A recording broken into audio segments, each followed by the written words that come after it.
Hi, this is Dina for Splitcoaststampers. In this tutorial, I'll show you the techniques that I use for using die cuts as masks, both with wet and dry coloring media. Just quickly, this is how I store my dies. These are the magnetic vent cover sheets mounted on heavy chipboard, and I store them in quick load sheet protectors, and I'll have a link to those on my blog. They're open on two sides, and it's so easy to slip the sheet of dies in and out. I store these in hanging file folders by subject, and that works really well for me. For my first sample, I'm using frog tape for my masks. This is painter's tape that is formulated for delicate surfaces, so it's really great for paper crafting as well. This is a wider roll. I think it's 1.88 inches wide or something random like that. To get started, I'm going to put a piece of the tape right onto my cutting plate and then lay out the dies that I need with the cutting surface down, and then I'll run that through my die cutting machine. So that is cut, and you can see the letters are cut from the tape and they're ready to use. All I need to do is remove the tape that's around them to get going.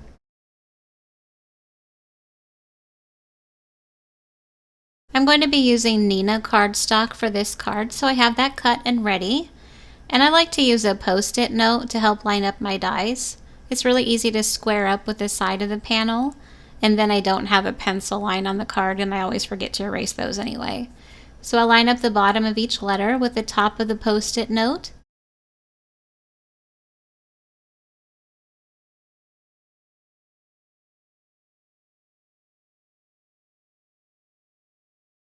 And when I'm done, I can just pull it away and I'm ready to begin my coloring. Since I'm working with pan pastels, I'm actually going to use that sticky note again. I'm going to put it sticky side up on the back of the cardstock, so it's stuck to the back side of the panel, and that way I can hold onto the sticky note instead of onto the cardstock, and I won't smudge my pastels. I'm using a soft tool to apply the color. That's a tool by Pan Pastel. It's S-O-F-F-T. If you haven't used Pan Pastels before, they are really easy to use and to apply, and they blend really nicely together. These sponges are like a really compact makeup sponge, and they come in different shapes and sizes. They're very fun. Another fun trick with the Pan Pastels, you can stamp onto a colored area with Versamark ink, and then re-blend the color with the sponge just around it, and you'll have perfectly matched stamping. It's so very easy. I went ahead and removed the tape at this point. You could actually wait until after you apply a fixative and you wouldn't have the issue of smudging that I had here. But a fine eraser takes care of those little smears. This is the fixative that I use for pastels. It's by Krylon, and it works very well. I've got my MISTI all set up for some additional stamping. And that finishes my card.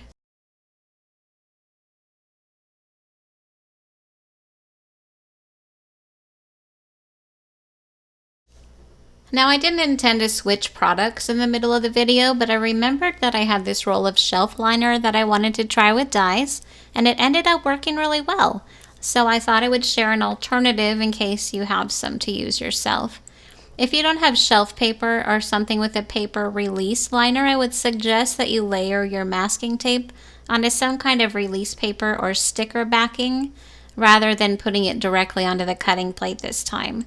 And the reason for that is that sometimes little slivers of paper will get down into the cut grooves on your plate. And if those are stuck onto your tape, they can prevent a good seal between your tape and watercolor paper, and your paint might leak under the edges. So if you're using painter's tape with paint, you might want to consider that.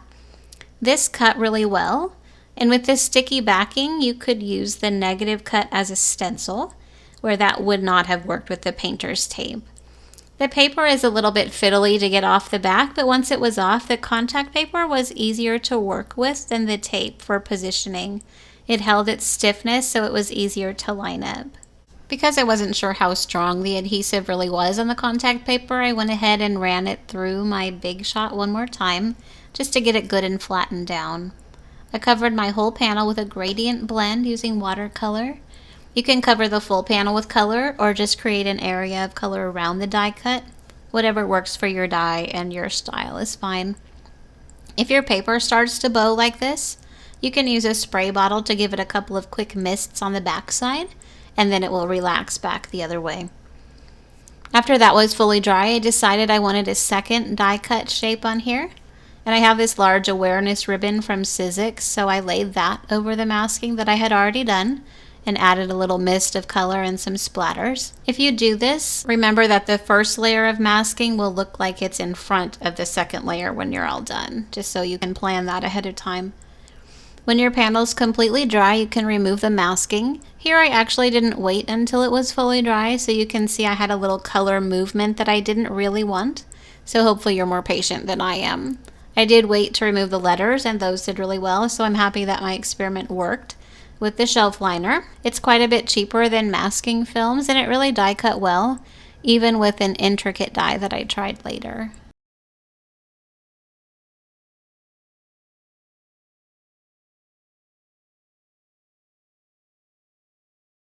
Here's a sample that I made using an intricate frame die with the shelf liner paper and a watercolor wash. I also wanted to include a couple of samples from my Bible journal because this is a technique that works really well on smooth paper, and it's one that I use quite frequently. I hope this gives you some new ideas for using your dies, and I thank you so much for watching.